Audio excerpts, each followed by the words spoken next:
Alam niyo kung bakit pinaglaban namin itong... Hindi, baka maiyak na naman ako. Itong grupong to. Meron kaming isang portion sa show.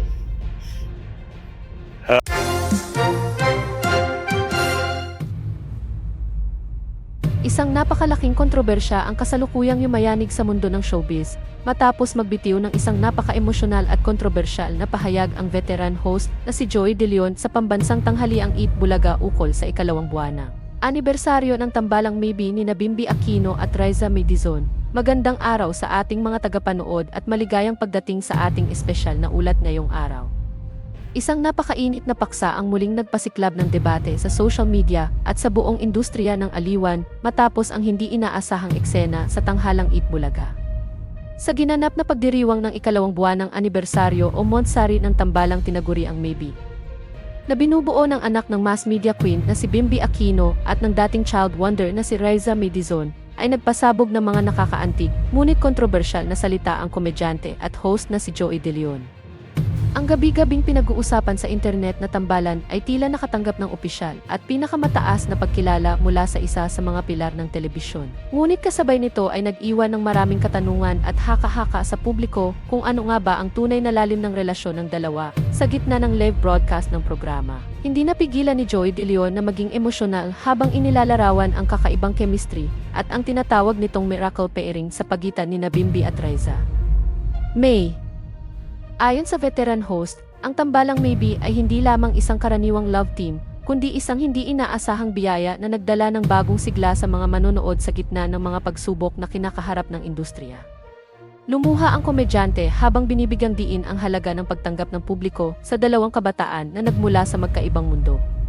Ang pamilya Aquino na kilala sa larangan ng politika at kilalang personalidad sa mataas na lipunan, at si Riza May na nagsimula bilang isang simpleng bata na nangarap at nagsumikap sa entablado ng Eat Bulaga, ay pinag-isa ng pagkakataon na ngayon ay patuloy na sinusubaybayan ng milyon-milyong Pilipino sa loob at labas ng bansa. Gayunpaman, ang tila taos-pusong mensahe at pampublikong pagbasbas na ito ni Joey De Leon ay agad na nakakuha ng iba't ibang reaksyon at nagdulot ng malaking kontrobersya sa iba't ibang plataporma ng media.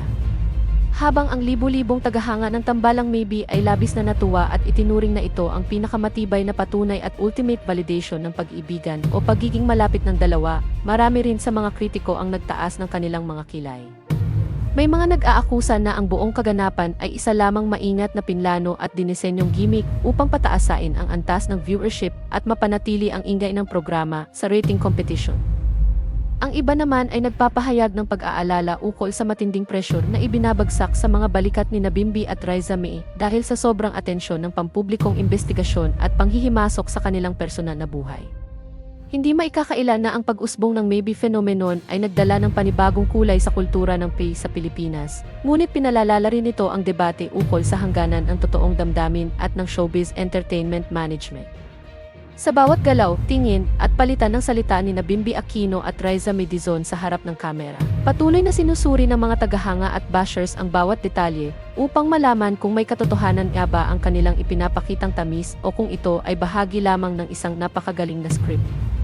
Ang emosyonal na pahayag ni Joey De Leon ay lalong nagpainit sa kontrobersyang ito sapagkat itinulak nito ang tambalan sa pinakagitna ng pampublikong diskurso kung saan ang bawat panig ay may kani-kanyang teorya at opinyon. Sa kasalukuyan, nananatiling tahimik ang kampo ng dalawang kampo hinggil sa mga lumalabas na haka-haka at kontrobersya sa paligid ng kanilang ikalawang buwan ng anibersaryo. Ngunit isang bagay ang sigurado. Ang pahayag ni Joey De Leon sa pambansang telebisyon ay nag-iwan ng malalim na marka na magpapatuloy sa paglikha ng ingay at talakayan sa mga susunod na araw. Hanggang saan nga ba hahantong ang tambalang Maybe at ano ang totoong layunin sa likod ng emosyonal na suporta ng mga veteranong host ng Eat Bulaga? Ito ang mga tanong na patuloy na abangan ng buong bansa habang nagpapatuloy ang teleserye ng totoong buhay sa entablado ng tanghali. Maraming salamat sa inyong pagsubaybay sa ating espesyal na ulat at manatiling nakatutok para sa mga susunod pang kaganapan.